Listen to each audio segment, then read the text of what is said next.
Pak Ustadz Ahmad Sobiri Al-Hafiz. Semoga apa yang disampaikan tadi bisa bermanfaat bagi kita, untuk kita semua. Baiklah, acara selanjutnya yaitu acara tambahan sedikit, yaitu kata sambutan dari Bapak KUA Kecamatan Parindo, yaitu Bapak Magadi, Sarjana Agama Islam. Kepadanya waktu dan tempat kami persilakan. Bismillahirrahmanirrahim. Assalamualaikum warahmatullahi wabarakatuh.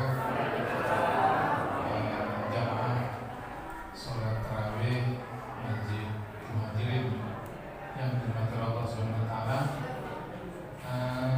Izin sedikit waktu ya buat Bapak dan Ibu sekalian ya. Terima kasih kita ucapkan kepada Bapak Ustaz Sobiri yang telah menyampaikan hikmah atau tausiah tadi ya. Mudah-mudahan bermanfaat untuk kita semua. Walaupun di jadwalnya saya yang akan memberikan tausiah, nggak apa-apa.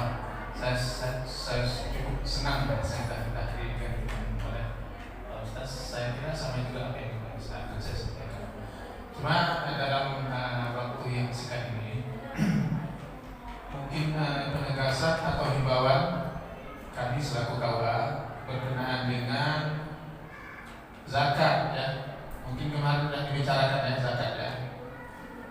Jadi untuk zakat ini, tolong zakat fitrah dan zakat mal itu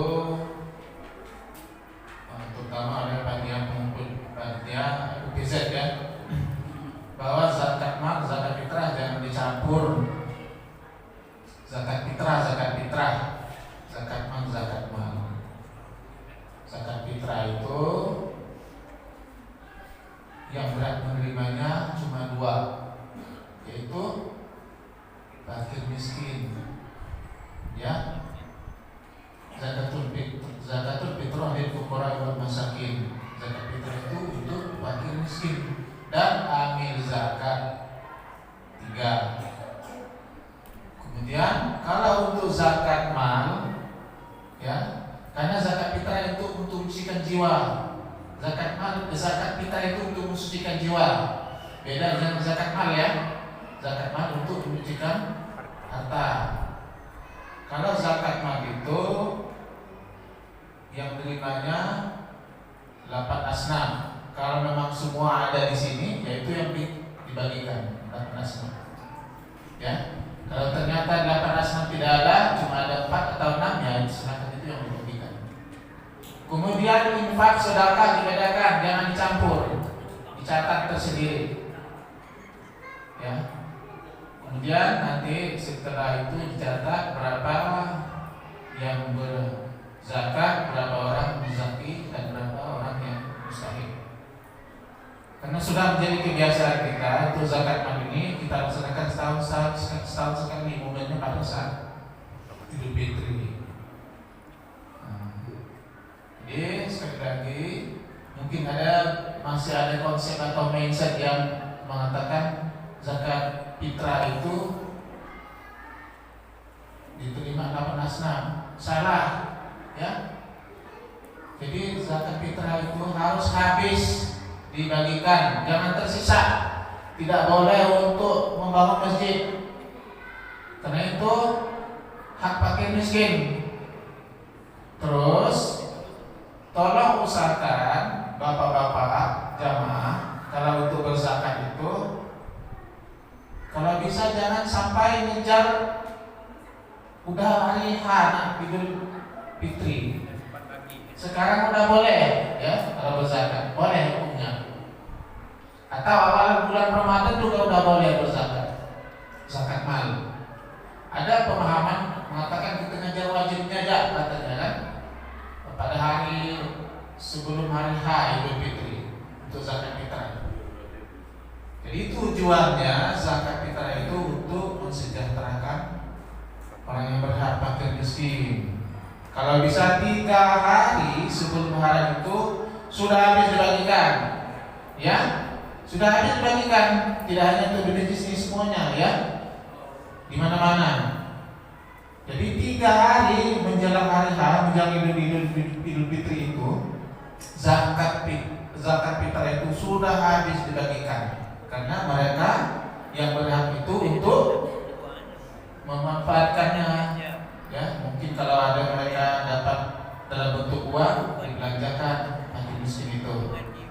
Ya, jadi begitu anjuran, saran yang sudah menjadi regulasi di Kementerian Agama sudah disepakati semua oleh MUI juga ya. Jangan sampai berzakat, apalagi zakat ketika sudah selesai khotib naik mimbar, itu sudah tidak diterima zakat fitrah kita, sudah ditolak. Paling tidak itu sebelum khotib naik mimbar. Macam mana nak bagikannya kan? Nah, jadi kembali kepada amil, itu sudah menjadi amil.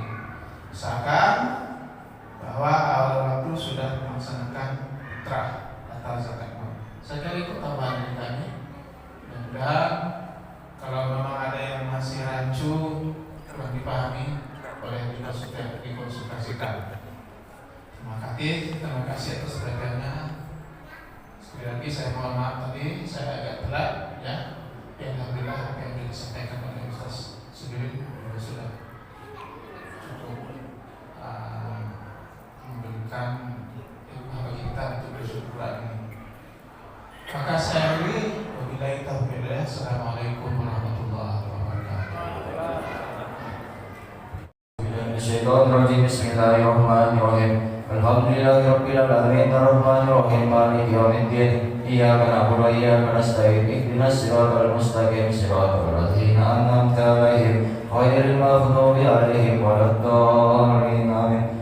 Baiklah, acara selanjutnya yaitu langsung acara inti, yaitu kepada Bapak Ustadz Ahmad Sabirin Al-Hafiz. Kepadanya kami persilakan.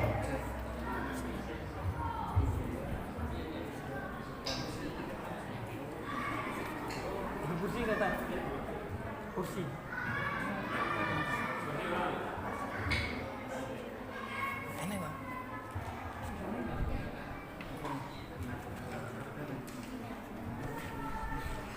Bismillahirrahmanirrahim.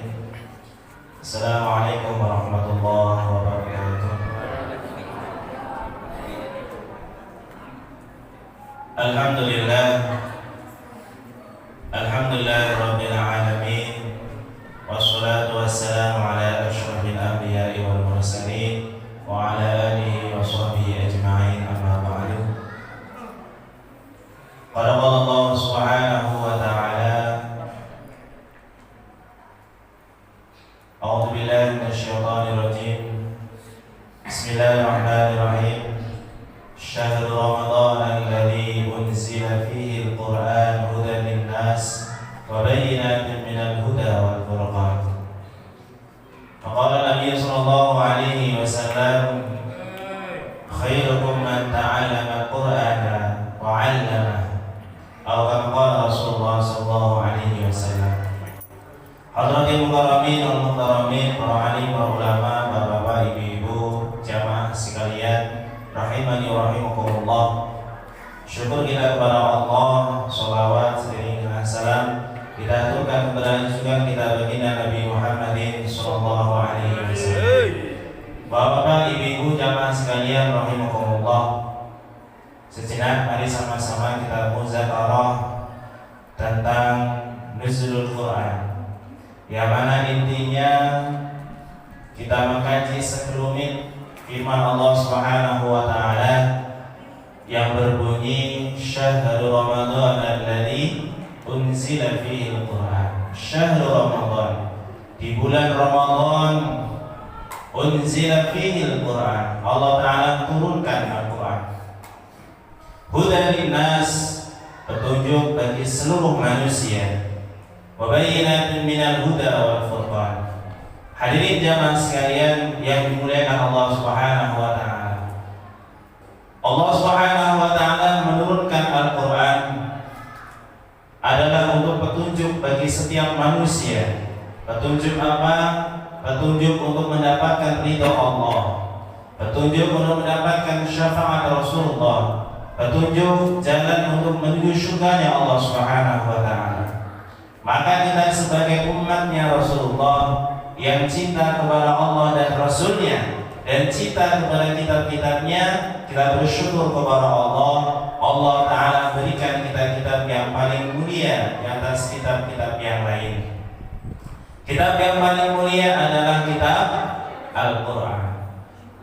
Alim ulama katakan Al-Quran yu'luha ala lu'luha. Al-Quran adalah kitab yang paling tinggi di atas yang paling tinggi. Maka hadirin rahimakumullah, karena kitab-kitab yang lainnya susunannya dengan kitab-kitab Al-Quran masih cantik susunan Al-Quran. Kalau kita membaca Al-Quran dengan kita membaca kitab-kitab yang lain, kata alim ulama, ketika kita membaca kitab-kitab yang lain, maka ada rasa jenuh di dalamnya. Tapi ketika kita membaca Al-Quran, makin sering kita membacanya, makin sering diulang, makin asik membacanya. Maka hadirin jamaah sekalian yang dimuliakan Allah Subhanahu wa Ta'ala, Allah Subhanahu wa Ta'ala juga firmankan di dalam Al-Quran awal juz 1, yaitu surah yang kedua. Bismillahirrahmanirrahim. Alif Lam Mim. Dzalikal kitabu la raiba fihi. Alif, Lam, dan Mim. Allah berfirman. Dzalikal kitab, sungguhnya itulah kitab. La raiba fihi, tidak boleh kita meragukan di dalamnya. Hudan lil muttaqin, petunjuk bagi orang-orang yang takut kepada Allah Subhanahu wa Ta'ala. Maka di dalam Al-Quran banyak disebutkan, dikisahkan, dicontohkan orang-orang yang beruntung, orang-orang yang mendapatkan kebahagiaan, orang yang mendapatkan kesengsaraan, orang yang mendapatkan kehinaan. Di dalam Al-Quran telah disebutkan. Kita tinggal ikut saja. Mau ikut orang-orang yang beruntung, ya ikutilah orang-orang yang beruntung. Mau jadi orang-orang yang tidak beruntung, ikuti orang-orang yang tidak beruntung. Maka Al-Quran sebagai petunjuk sudah kasih tunjuk kepada kita. Kita mau ikut yang mana? Di dalam Al-Quran sudah ada. Di dalam kisah-kisah dalam Al-Quran sudah ada. Tinggal kita ikuti saja. Kita mau ikuti orang-orang yang beruntung, maka ikutilah orang yang mendapatkan itu Allah Subhanahu wa Ta'ala. Kita mau menjadi orang yang tidak beruntung, yang rugi, yang celaka, ikutilah orang-orang yang mendapatkan kecelakaan dari Allah Subhanahu wa Ta'ala. Maka hadirin jamaah sekalian rahimakumullah, dalam muzakarah kita pada malam hari ini, mari sama-sama kita mengkaji hadis baginda Nabi sallallahu alaihi wasallam yang berbunyi, khairukum man ta'allama al-Qur'an wa 'allama. Sebaik-baik kalian adalah orang-orang yang mau belajar Al-Qur'an dan mau mengajarkannya. Di sini ada dua, khairukum man ta'allama al-Qur'an wa 'allamahu aw mu'allamahu. Orang yang baik adalah di antara kalian orang yang mau belajar Al-Qur'an dan mengajarkannya. Jadi selain dia belajar ilmu Al-Quran, ajarkan ilmu Al-Quran. Yang kedua, orang yang terbaik di antara kalian adalah orang yang belajar Al-Quran saja dan yang mengajarkan Al-Quran saja. Jadi dua-duanya bagus. Tapi yang terbagus adalah setelah dia mempelajari Al-Quran, dia juga mau mengajarkan Al-Quran. Bapak Ibu jamaah sekalian rahimakumullah, baginda Nabi sallallahu alaihi wasallam juga tegaskan dalam hadisnya, man qara'a harfan min kitabillah, barang siapa yang membaca satu huruf dari kitabullah, falahu bihi hasanah, baginya satu kebaikan. Wal hasanatu bi'ashri amsalihha, setiap satu kebaikan Allah Ta'ala berjanji melipat gandakan sampai 10 kali lipatnya. La aqulu, baginda Rasulullah tidak mengatakan alif lam mim harfun. Alif lam mim satu huruf tidak. Walakin tetapi kata beliau, alifun harfun, alif satu huruf, walamun harfun, lam satu huruf, wa mimun harfun, dan mim 1 huruf. Jadi alif lam mim ada 3 huruf. Memiliki berapa kebaikan? 30 kebaikan. Di sini terdapat perbedaan pendapat dari kalangan ahli mufassirin. Ahli mufassirin mengatakan jika yang dimaksud hadis ini adalah alif lam mim awal surah Al-Fil, maka alif lam mim pada awal surah Al-Baqarah memiliki 90 kebaikan. Bukan 30 kebaikan, tapi 90 kebaikan setelah dipanjangkan. Alif lam mim. Nah, setelah dipanjangkan jadi 90 kebaikan. Wallahu a'lam. Maka Bapak Ibu jamaah sekalian rahimakumullah, ini baru pahala membaca dengan melihat. Membaca Al-Qur'an dengan melihat. Kalau kita tadarus 1 hari 1 juz berapa huruf? Kita hitung saja bismillah. Bismillahirrahmanirrahim ada berapa huruf?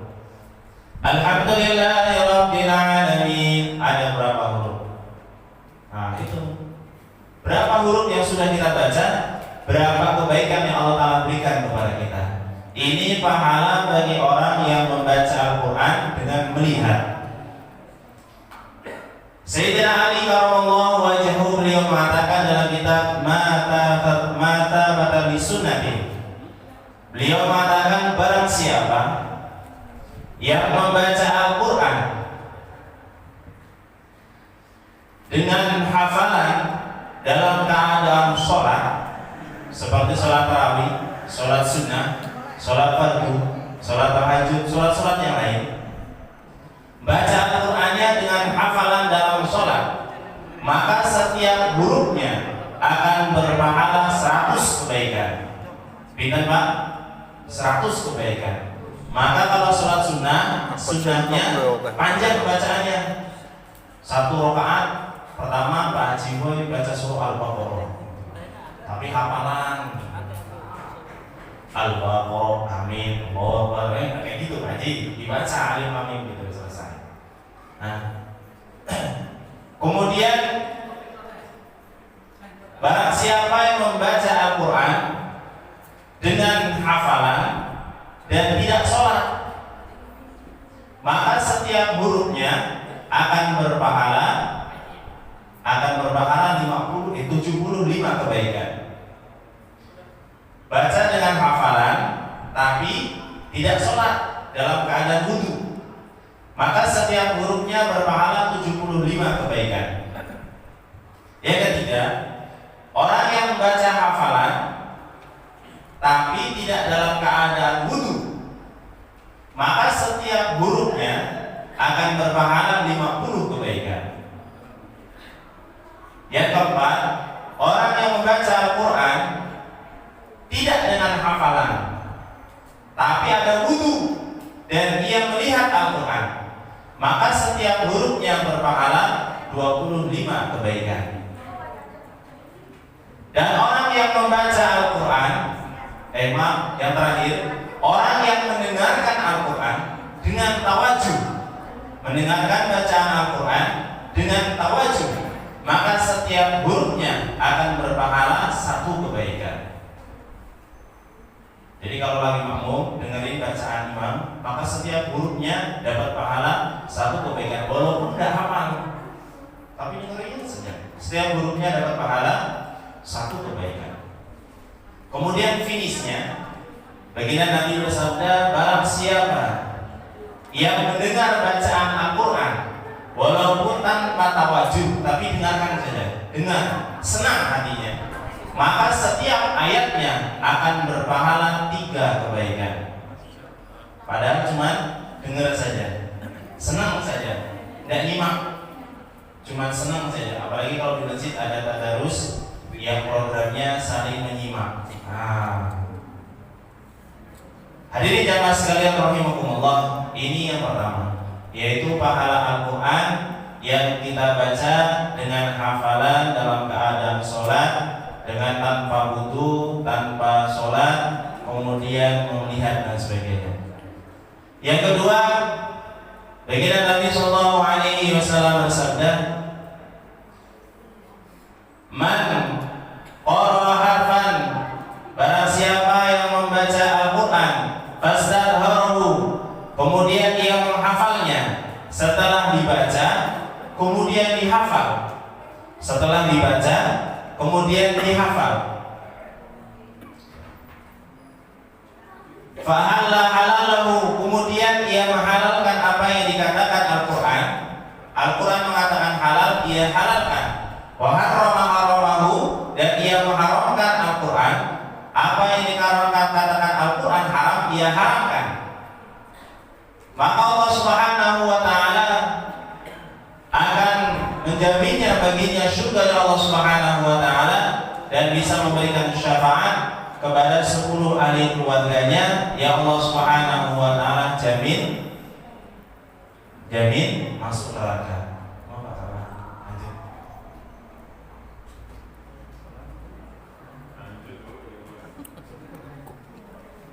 Lanjut oke. Yang kedua tadi apa? Barang siapa yang mempelajari Al-Qur'an kemudian menghafalkan Al-Qur'an dan ia menghalalkan apa yang dikatakan halal oleh Al-Qur'an dan ia mengharamkan apa yang dikatakan haram oleh Al-Qur'an, maka Allah Ta'ala akan menjamin surga baginya dan bisa memberikan syafaat kepada 10 ahli keluarganya qad wajabat lahunna, yaitu 10 ahli keluarganya yang telah Allah Ta'ala wajibkan masuk dalam neraka. Allahumma sholli ala Muhammad. Ini yang kedua, yaitu setelah dipelajari Al-Quran, dihafalnya. Maka keutamaan orang yang menghafal Al-Quran jauh lebih tinggi daripada orang yang membaca Al-Quran dengan melihat. Suatu ketika di akhiratnya Allah Subhanahu wa taala nanti, Allah Subhanahu wa taala akan panggil.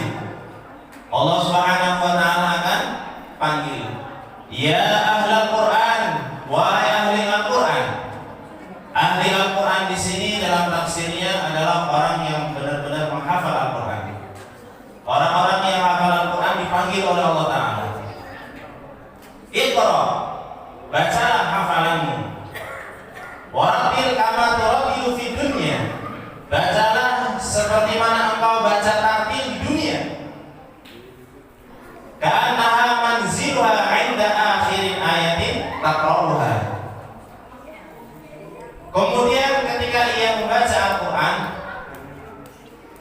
ketika mau mulai membaca Al-Quran, maka dipanggillah kedua orang tuanya.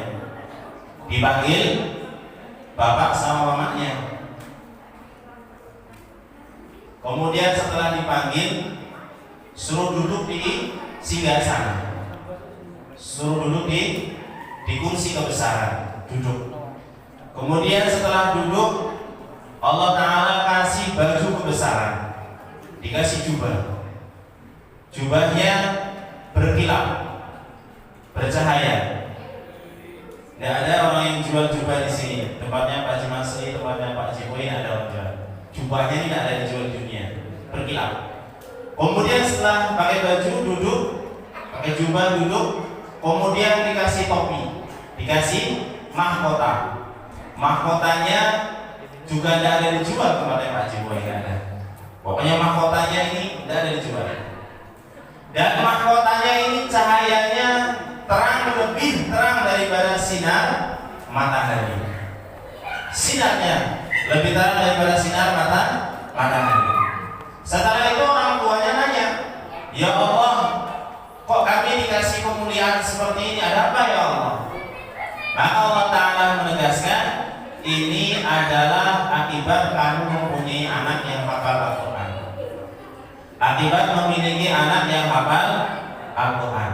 Sekarang kamu diam, duduk, dan dengarkanlah bacaan anakmu. Maka anaknya tadi, "Iqra", bacalah. "Iqra warattil kama turattilu fid dunya ka'annaha manziluha 'inda akhiri ayatin taqra'uha." Maka kedudukan, tingkat, derajat orang tuamu tergantung kepada hafalan yang terakhir kamu baca. Yang terakhir sampai akhir ayat yang terakhir dibacanya, baru berhenti.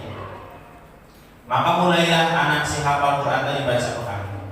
Kalau anaknya hafal Al-Qurannya 30 macam mana Pak Haji? Anak kita hafal cuma 30 saja. Al-Ikhlas, Al-Falaq, Anas. Berapa ayat Mas Musalim?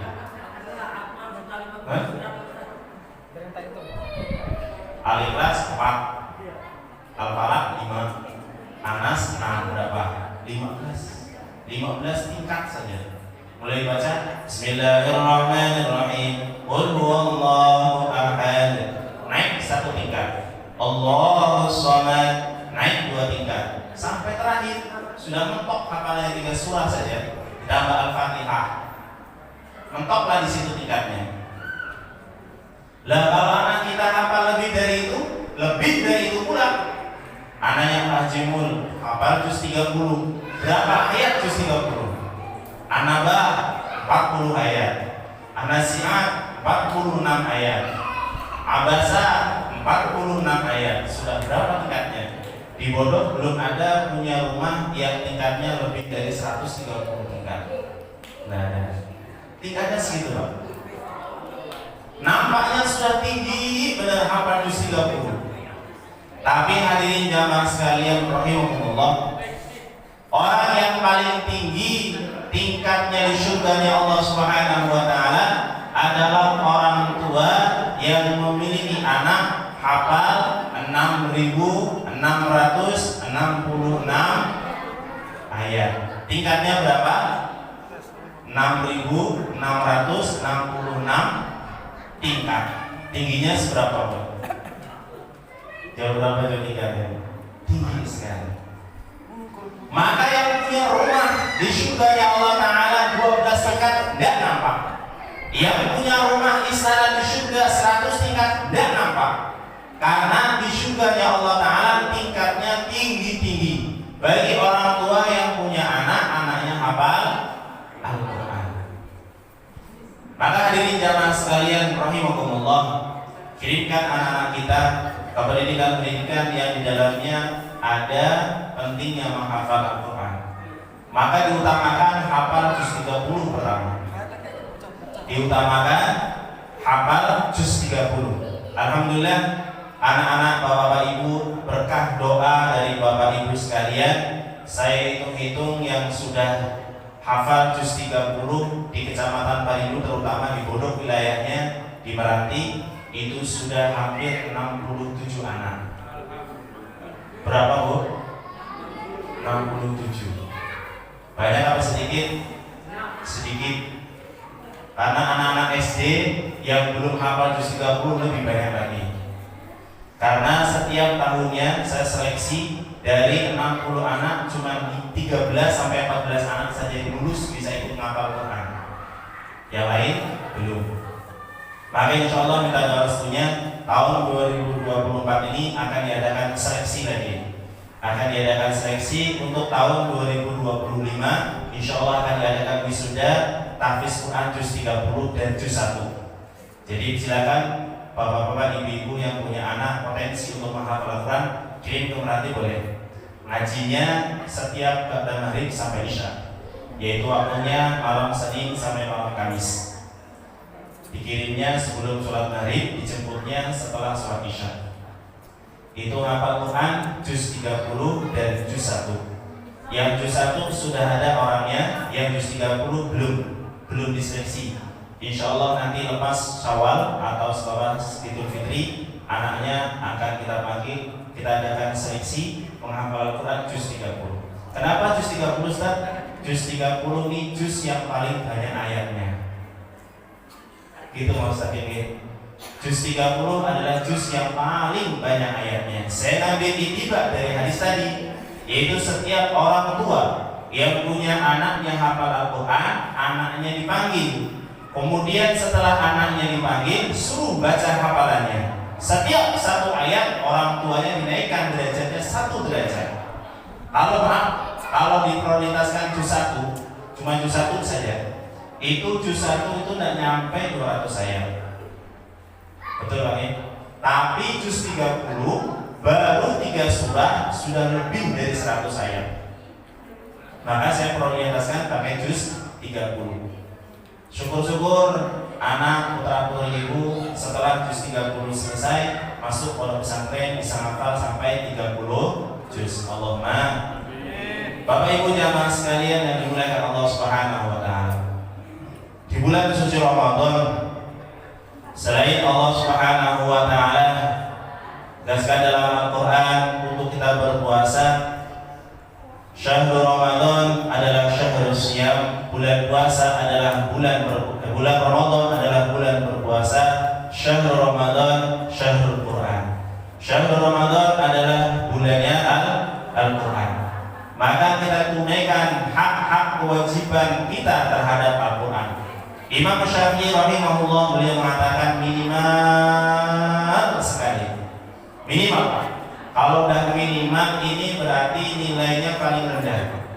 Udah peringkat ke 100 minimal. Maka minimal beliau katakan kita mengaku cinta kepada Al-Quran, hatamkanlah Al-Quran 1 tahun berapa kali? 2 kali. Ini udah batas minimal Pak.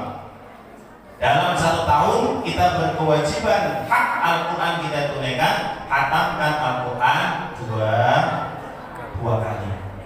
1 tahun 2 kali. Kita ambil paling tinggi.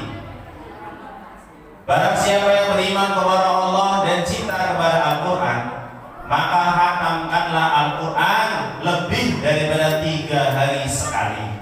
Pertama, lebih daripada 3 hari sekali. Jadi kita tidak boleh menghatamkan Al-Quran setiap 1 hari sekali Pak, untuk kita. Karena apa? Pagi-pagi Mas Romanto harus pergi ke pasar, siang-siang buka lapak.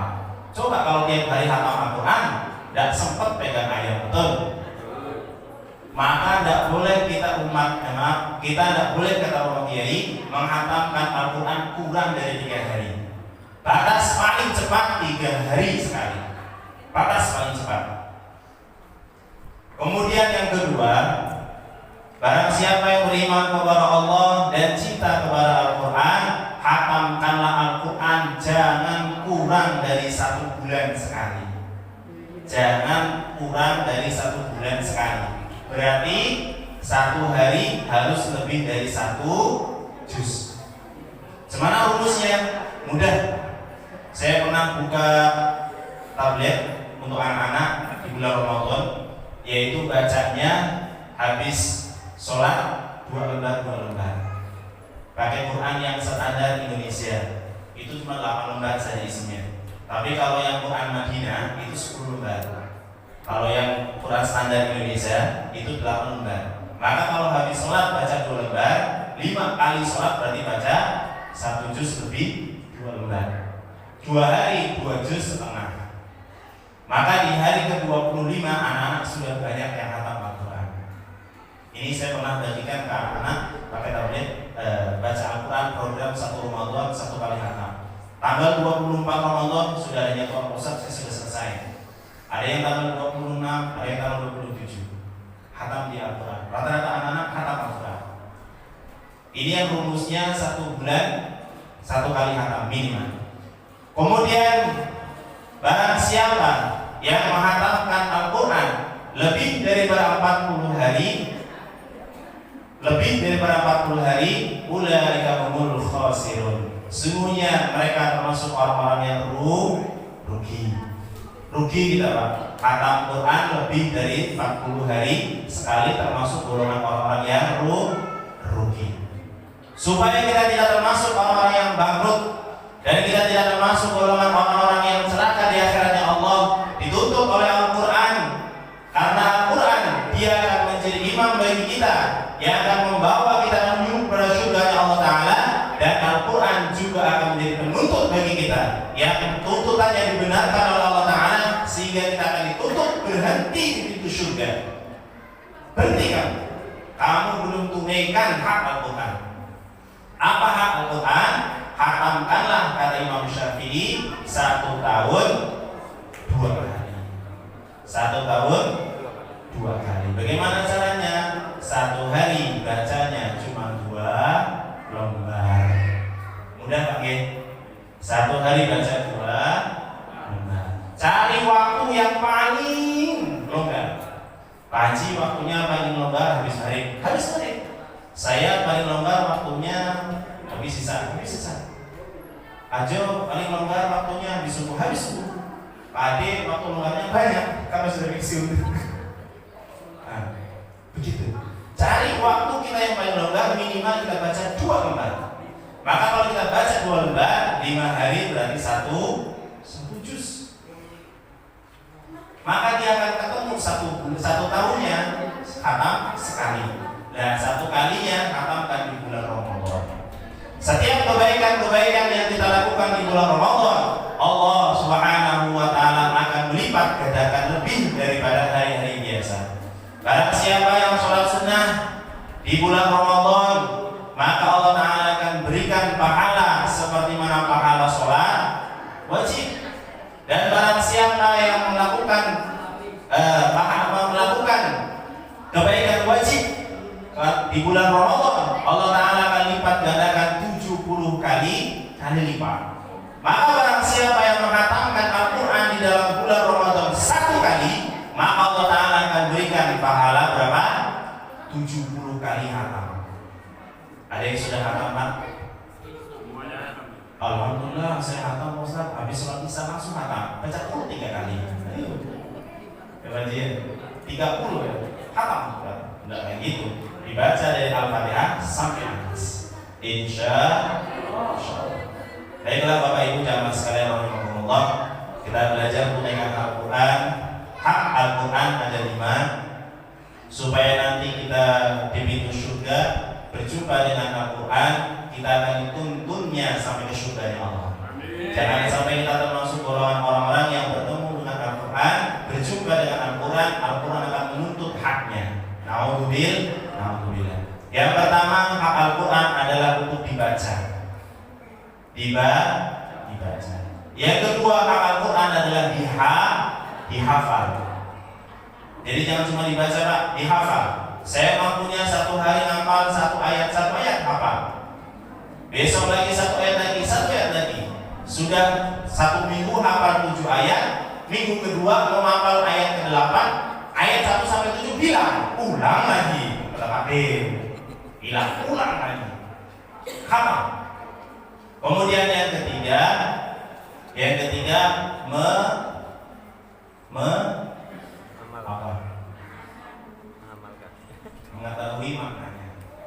mengetahui maknanya, diamalkan isi kandungan Al-Quran.